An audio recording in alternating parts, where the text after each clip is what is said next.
Hello and welcome, my big sturdy trees. How you doing today? It's Chris. We're playing with the Rotten Forest today. This is one of the paid or premium towers that you can buy in the game. We want to know, is this guy gonna be worth it? Tainted by dark forces, this ancient forest slowly saps away the life of enemies passing by, much like it sapped the life of the trees that resisted corruption. I'm going to try and show this guy off in as much detail as I possibly can, but there's really not that much to show, to be honest. It's a pretty standard, reasonable tower to use in the game. So let's talk about the abilities, though. Evil Tree Ants. Spawns tree ants to stop and fight enemies for a few seconds. They spawn pretty frequently, so they end up being pretty powerful. We get the Roots of Evil. Grow roots, stunning enemies for a short duration. Even though it only stuns for a short duration, it happens really often, so we get a lot of stunning action happening out of these guys. And last but not least, Fog of Despair creates a thick fog that makes enemies miss their attacks. So if you have any sort of barracks units or somebody blocking people inside of the range of this thing, which is exactly what you're going to do, you end up making them miss a lot, making your barracks units or your other units even more powerful. So let's show them off in the game really quick. We're going to Odal Farmlands real quick. Real quick. You guys know what it's like, right? So let me show you guys, first of all, the range, man. Ooh, it's real rough. That's one of the lowest ranges I've ever seen. It must get bigger, right? Ooh. So, another weird thing, though, is 3 to 3 attack. So he does 3 attack no matter what, every single time. Pretty efficiently, though. Pretty fast-like. It's very consistent damage. No matter what, always, as you're walking through here, consistent 3 damage. As we go up higher, we're going only to 4 and 5 damage? Really? That's it? Chris?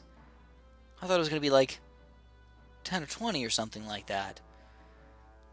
Well, whatever, man. I guess the tree ants are going to need to be very powerful here or something. Let's get the Roots of Evil over here. And we're going to get the Fog of Despair. So one thing you're noticing, though, even though it's got a very minimal range right here, we're able to afford everything except for that last little Fog of Despair here for the original money that we got into this game here.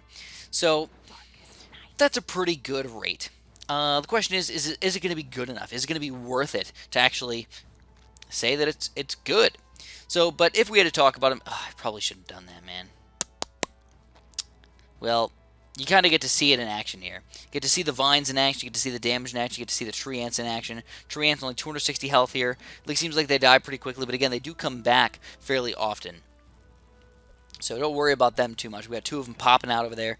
It's weird, though. It looks like the corruption actually kills your own tree ants. Which I don't know if that's very reasonable.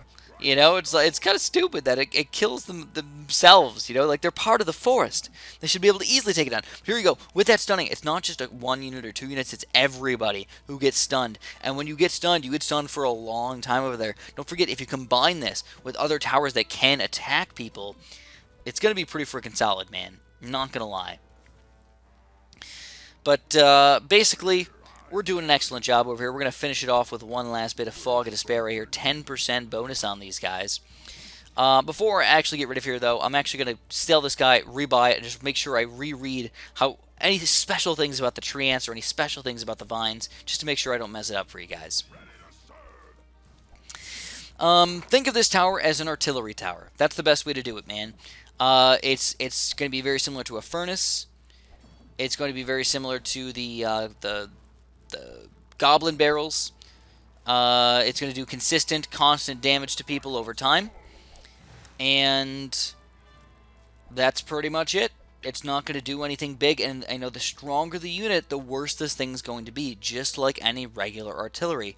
I guess if you had to compare it against the goblin barrel, I would say that this guy is much better than the goblin barrel. If you had to compare this guy to a furnace, though, I would say that this guy is not better than a furnace, or at the very least, maybe equal to a furnace. Let's just put it this way. I prefer the furnace. I prefer the furnace because it still does that stunning. I feel like it does slightly more damage. You know? I mean, it's not perfect damage. I feel like it does like slightly more damage. And then you got the couple different types of attacks, and you can even power up other towers around you. So a little bit more money spending the money on the furnace. you're getting a pretty solid combination of stuff. I also feel like you're getting a little bit wider range. Sure, the range isn't tiny on this guy, but it's going to be smaller than a lot of the other towers that are going to be similar to it, you know? So, here we go. Let's sell this guy and rebuy it and just read these things really quick. I think we're going to have enough money, hopefully. Hopefully. The tree ant. That fight enemies for 10 seconds, and then fight, cooldown by 5 seconds lower. The vines. Root stun the target for 3 seconds and then go all the way up to 6 seconds. Like, that is a long time to stun your opponents for. And keep in mind, when you're stunning them inside the range of this thing, every single second, they're getting hurt by 5 damage.